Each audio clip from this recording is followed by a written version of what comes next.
sir? Positive, sir. Hell yeah. All right, well, thanks everyone for joining. Actually, let me get my screen up before I start talking. All right, I just shared my screen if everyone wants to jump into that.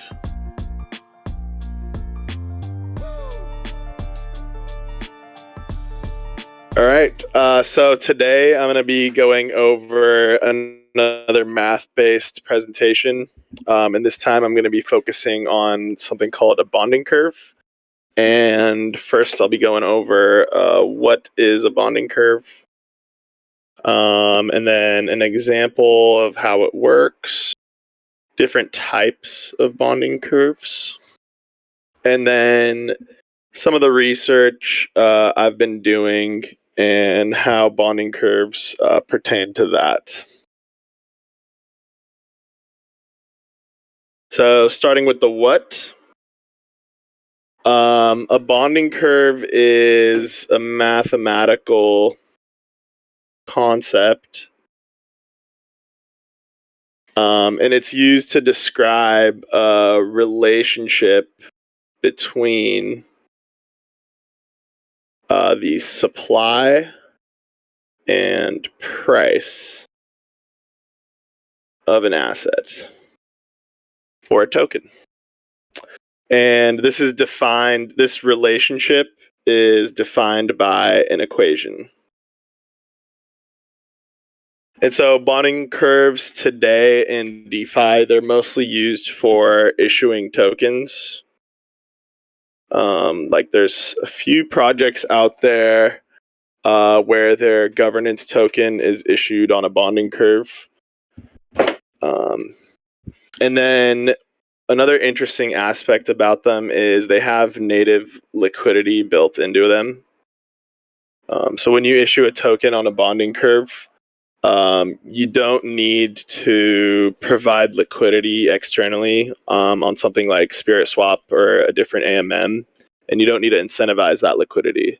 And I'm going to kind of dig into what that means as I go through the examples. Okay. Time for an example. So let's say that we have a token. It's called ABC. And you also need like a base token. And we can just say USDC. And then the third thing we need is the equation. And like I said, the equation establishes the relationship between the supply of ABC emitted and its price in terms of the base token, which is USDC. The equation I'm going to choose is pretty simple. It's just a linear equation. So y equals mx plus b. In this situation right here, y would be the price of ABC in terms of USDC. So maybe like 4 USDC per ABC tokens. X is the supply of ABC emitted from the bonding curve. B would be the starting price. And then M would be the slope. And now to kind of show you this example, I'm going to pick these constants, M and B. So I'll just pick 10M plus 10, or sorry, 10X plus 10. So this would be M, and then this would be B. And then we can plot this on a curve.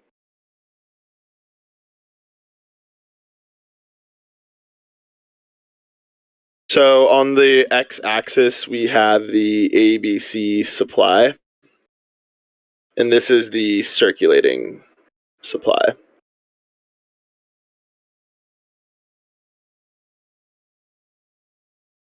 Oh, and Nick, if any questions get posted in the Discord channel, I'm like looking down at this thing, so I'm not going to see them, but just let me know, and I can answer questions. Feel free to ask away.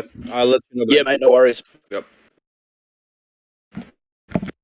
On the y-axis, we have the price.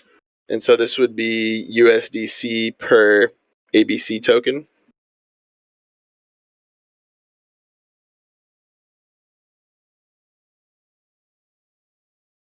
And then if we want to plot this, we kind of just need to fill out the equation.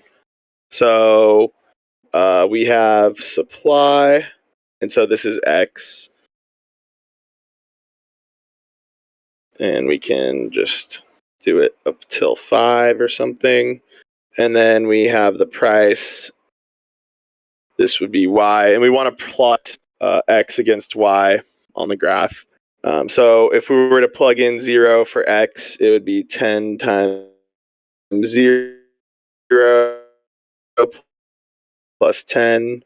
So the price would be 10. If we plug in 1, it would be equal to 20. If we plug in 2, it'll be equal to 30. And you get the point. I'm just going to fill these out. So now we can plot it. The first 0 would be at 10 right there. 1 would be at 20, and then 2 at 30.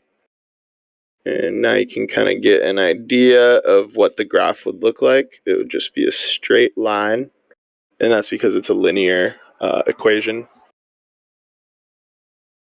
And now I'm going to kind of dig into what this means a little further, but I'm going to create some space for us.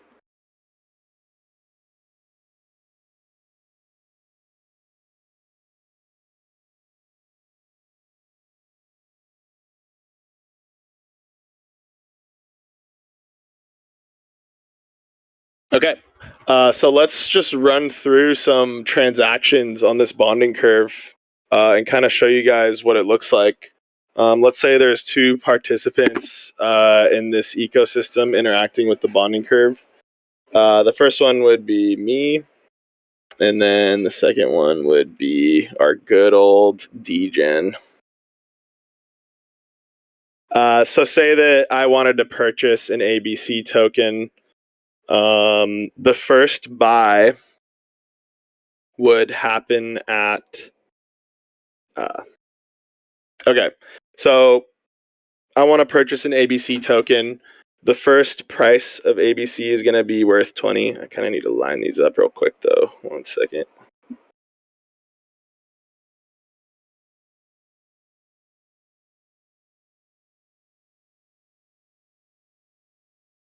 Okay, so I would put in 20 USDC here, and so now that 20 USDC is there. And essentially, out of the bonding curve, I would get 1 ABC token. So you could say I did a buy 20 USDC to get 1 ABC token. So that 20 USDC is just held in the bonding curve, and it stays there. So if I want to sell this 1 ABC back to the bonding curve, I would essentially get that 20 ABC out. So now degen comes along and he does a buy. The next price is 30 USDC. So each consecutive buy increases the price. So our degen would have to put in 30 USDC in order to get 1 ABC out.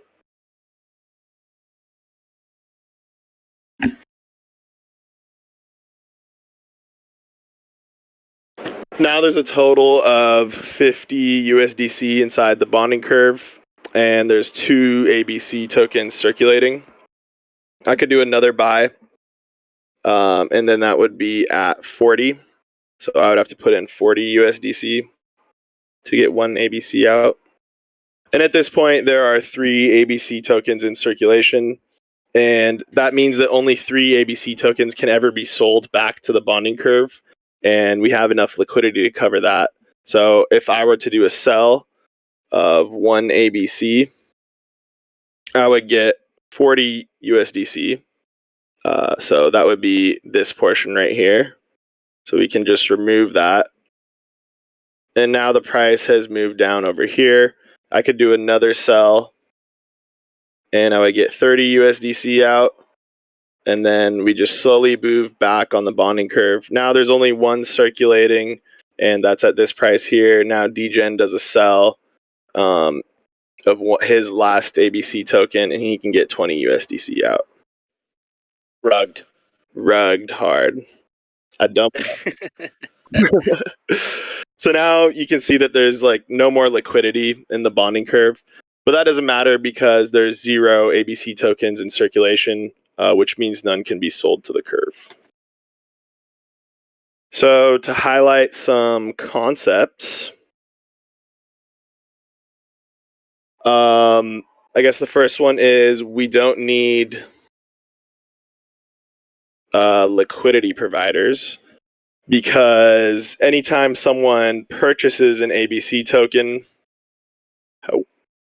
they provide the liquidity themselves. So in a way, people that hold ABC tokens are liquidity providers themselves, but it's kind of like a different type of liquidity provision. It would be like a single-sided liquidity provision. And if we were charging like a fee every time a swap was made on the bonding curve, we could have that go to ABC token holders, so they'd be earning swap fees and yield. So price discovery can happen on the bonding curve. So that's just like any other AMM. We have liquidity available from 0 to infinity in that scenario. And you can see that the higher the supply, that keeps happening. The higher the supply of ABC tokens in circulation, that means the price would have to be higher. And if you were to go to an infinite price, that would mean an infinite supply. So this is very similar to the XY equals K model with respect to it provides liquidity from 0 to infinity.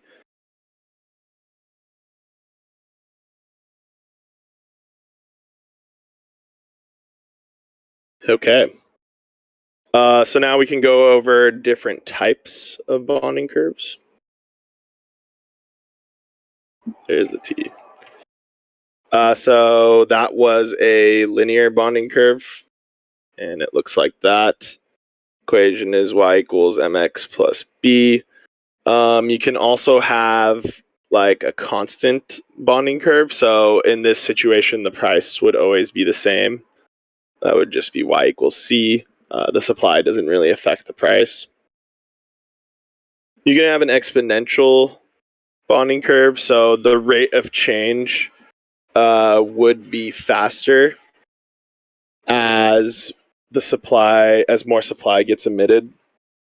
You can have like a sigmoid bonding curve, and you can also have a negative exponential bonding curve, so that sort of like plateaus out. Essentially, like the moral of the story is you can pretty much use any equation you want for a bonding curve as long as you can establish that relationship between the supply and the price. Probably can't be that crazy, but something to keep in mind is all these types of bonding curves have uncapped and I guess infinite supply.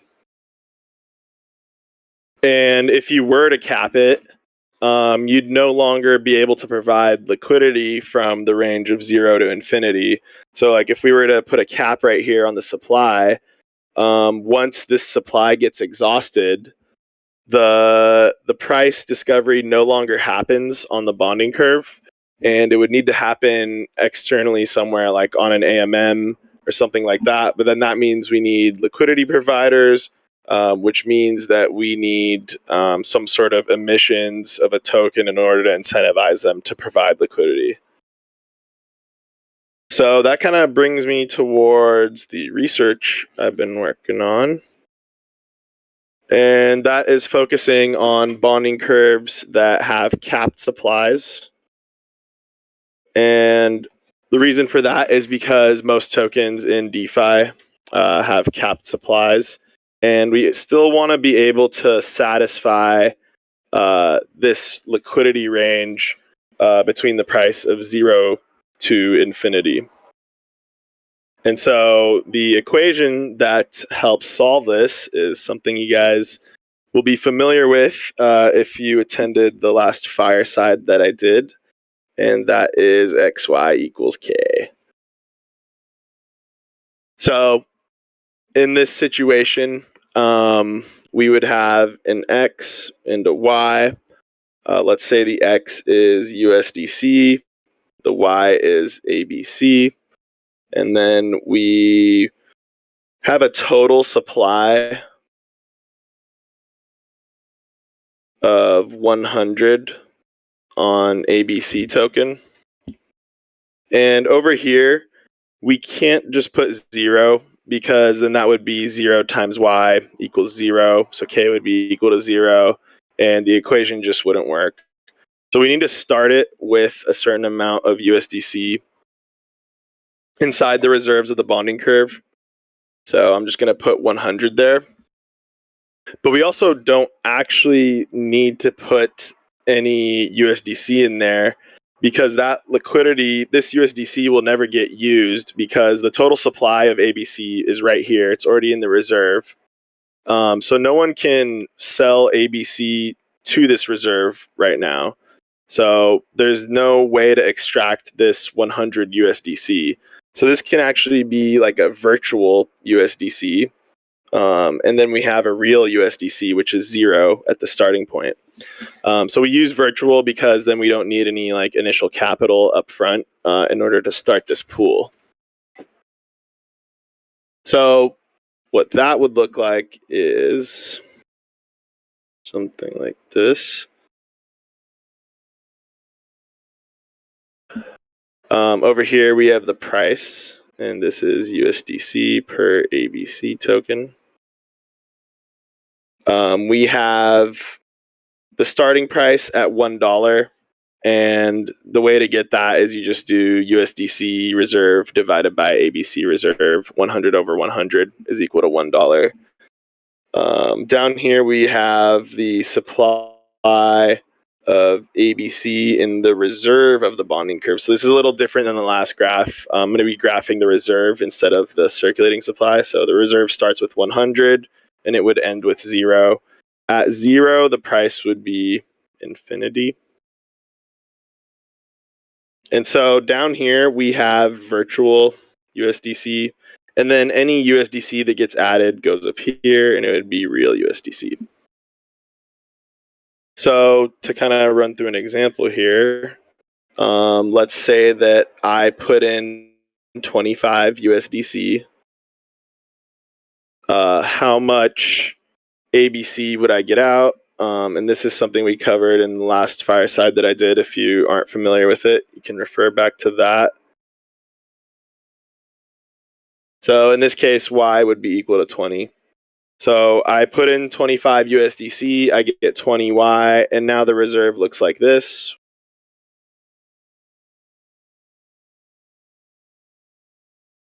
So over here we have 100 virtual USDC still, but now we have 25 real USDC. So let's say that goes right there. And the circulating supply of ABC is now 20 because I just purchased 20 from the reserve. And I can sell that 20 ABC back to the bonding curve and always have enough liquidity to do so without touching any of the virtual reserve, but just extracting that real reserve. And if you want to prove it mathematically, it would be 125 minus x, and then 80 plus 20. This is the circulating supply, so it's the most that could be sold to the curve equals 10,000. So then you can just solve for x, which would be equal to 25. So the most I could pull out is 25 USDC, which matches up with the real amount of USDC in the curve.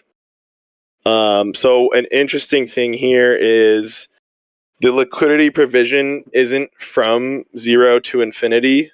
It's actually from 1 to infinity because 1 is like the price floor.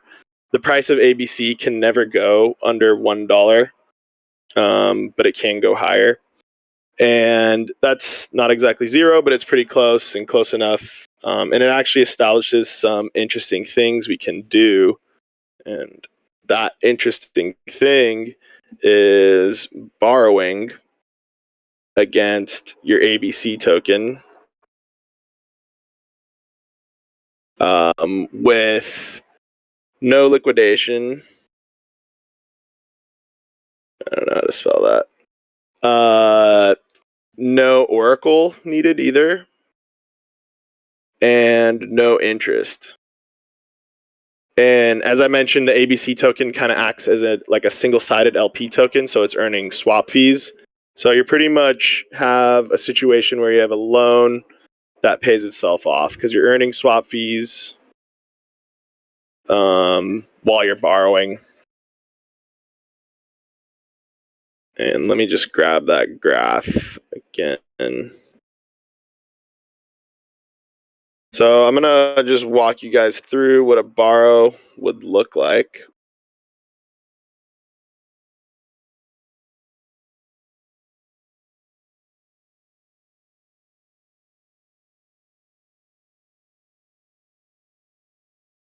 So in this situation, we had 100 USDC, 100 ABC, and that is equal to 10,000. This is the K value. So I put in 25 USDC, and now the reserve looks like this. And then circulating, we start with 0 circulating. Now there's 20 circulating. I hold all of them. I can lock these 20 ABC tokens. So now there's 0 circulating. And since there's 0 circulating, that means nothing can be sold to the bonding curve to pull out this 25 USDC here. So this 25 USDC essentially is stuck until I unlock my 20 USD or 20 ABC tokens. So that means we can actually lock our 20 ABC tokens and then borrow that 25 USDC. And if I want to unlock my tokens, first I have to pay back my loan. So I have to repay this 25 USDC. And now that means that 25 USDC is back in here as liquidity. And then I can sell my tokens once they're unlocked and there's liquidity there for me to sell into. And so if someone else were to come along and purchase more ABC tokens, they can do that. So say that someone bought 75 USDC worth of ABC tokens. So the reserve would look like this. Let me go further down.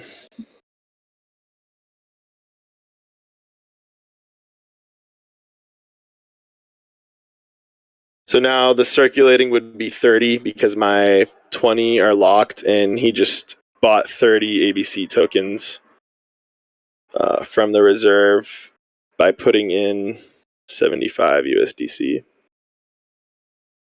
So now the price would be like somewhere up here.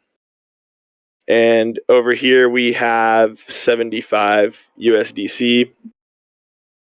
There are only 30 ABC tokens circulating. And so if this person were to sell that to the bonding curve, it would look like this. Just to prove that that 25 USDC here will never get touched until I unlock them.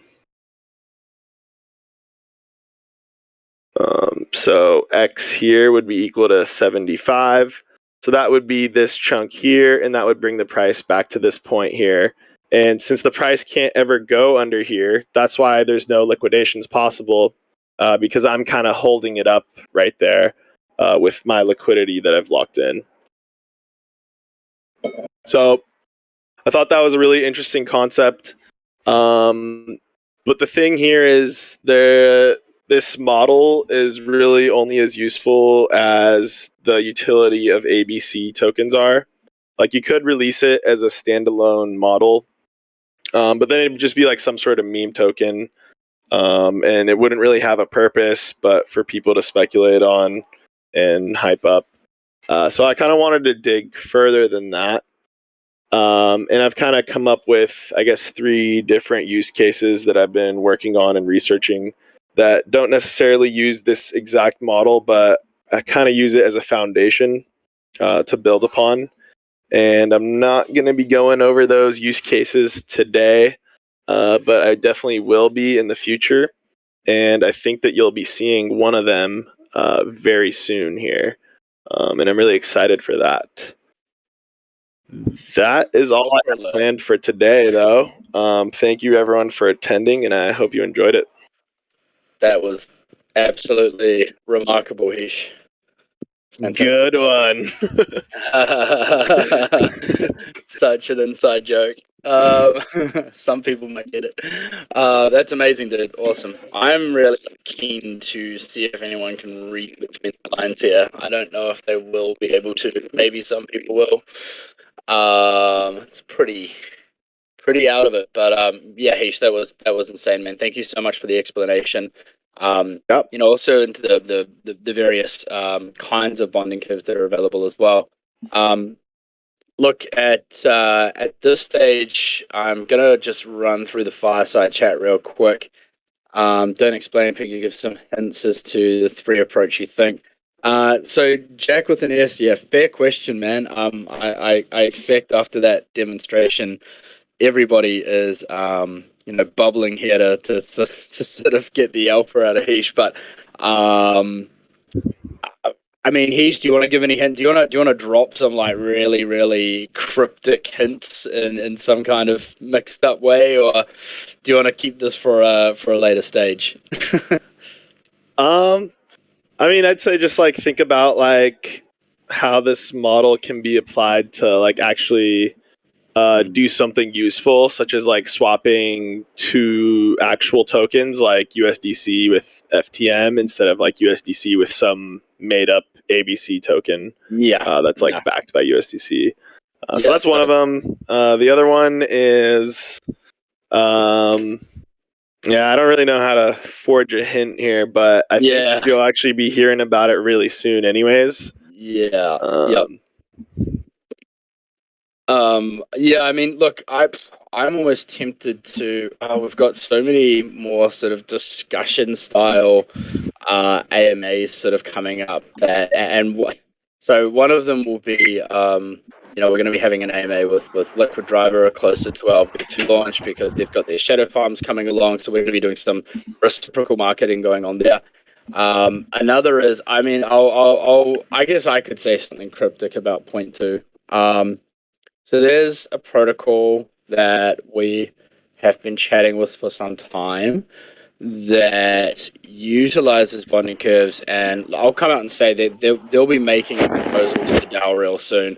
So if anything, this was kind of like a little bit of a precursor to warm you guys up to the bonding curve models and various sort of practical applications that can happen as a result of them.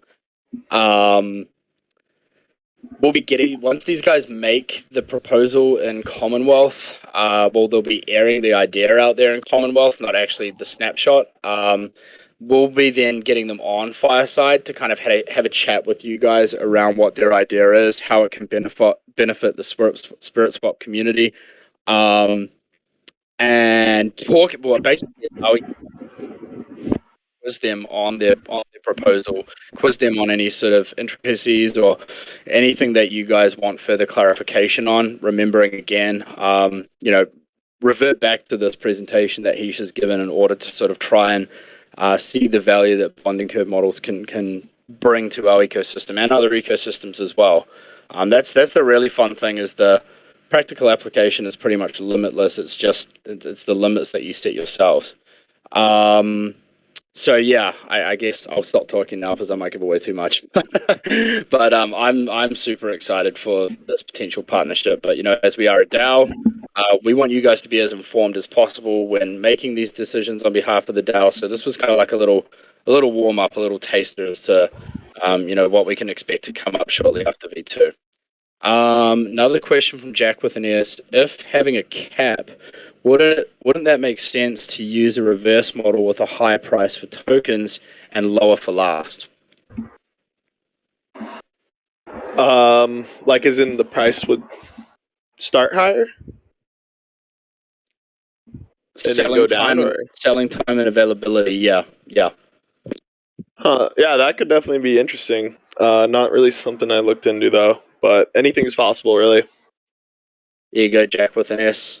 Thank you very much for your contributions as always. Does anyone else have any other questions that they'd want to ask Heesh? I mean, don't feel like you can't ask anything here. Don't feel like, if there's something you don't understand, no one will judge you. I mean, the whole point in these exercises is for people to become, more informed, and especially if it relates or pertains to something that you guys might actually be voting on in the near future. So if there is anything you guys don't understand, please feel free to sort of come forward with any questions, or ideas even for that matter. Yeah, and if you have like questions in the future, also just absolutely. Yeah, if no one wants to really sort of come forward now while everyone's up on stage, that's fine. Make sure to just chuck those questions in the fireside chat. Feel free to ping Heesh, because he's the big brain who will be able to answer these, and Heesh can continue the dialogue with you there. If there's anyone who wants to get up on stage and actually have a chat with Heesh about this right now, please feel free to put your hand up. I'll give you guys kind of like a minute countdown, and if no one wants to sort of step forward and have a chat, or either relating to this presentation by Heesh specifically, or just anything in general, feel free to do so. Any good resource how to learn to pull data from chain to a DB-ish format? Heesh? I think that'd be a Sid question. Yeah. Is Sid here? Sid is not here at the moment, no. Maybe just tag him under. Yeah, so Jack, I'm gonna field this one to Sid, our CTO. This one's for you. He's in a meeting at the moment. Oh, and Ege beat me to it. Quick draw. So no worries, Jack. You're welcome, man. Fantastic. Well, look, guys, it seems like, everybody's probably digesting all of this now. As always, we've recorded this. We'll be uploading it to our YouTube later. So, I mean, there was a lot of information to kind of field there. If you guys want to go back and review this, obviously I'll be posting it in updates in around about 5 days' time once our editor's had his way with the video. And also I'll be doing a transcription in our Medium articles for any of our audience members out there who are not English native. You guys can translate the transcription and enjoy. For now, we'll love you and leave you. Exciting news for me. I will be stateside next week working with the guys for a couple of weeks, so it's going to be really cool to finally get to meet them. We're going to be doing some whiteboard sessions and kind of brainstorming as to what we're going to be cooking up next, sort of further iterating on what Heesh has been discussing today. But yeah, guys, look, really want to thank you very much for your time, and a special thank you to Heesh, man. The community evidently really enjoy these more informative sessions, so thanks so much for taking time to prep this for us, Heesh.